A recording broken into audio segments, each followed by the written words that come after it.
COVID has turned everybody's life upside down basically for 2020.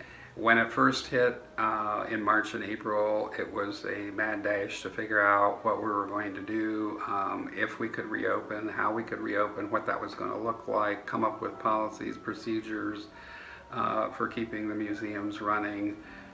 So it's been a real challenge. And then add on top of that the requirements that you have limited amounts of people allowed in your facility.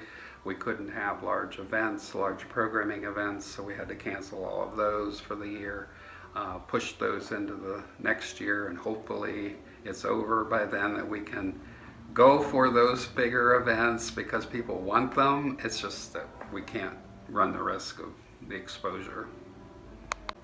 The Heritage Partnership, in a simple explanation, is a concept that we came up with about 5 years ago to help local organizations put together a cohesive fundraising plan so that they all could benefit together.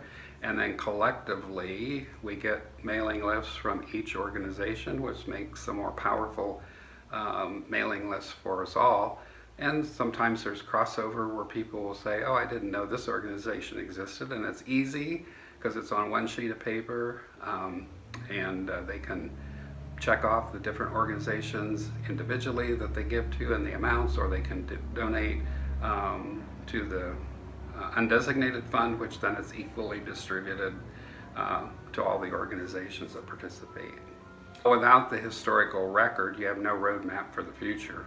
That's how I always look at it. So all the organizations that we participate with all have a significant part in preserving some sort of history or cultural events for the area. We have the Holmes Center for the Arts now, which is more of the cultural side of it, and then we have other historical societies like the Kilbuck Valley Museum and the County Line Historical Society that preserve the specific history of the area that they're in. So the goal was to shore everybody up so that everybody can continue to exist and do different things and offer programming to the community.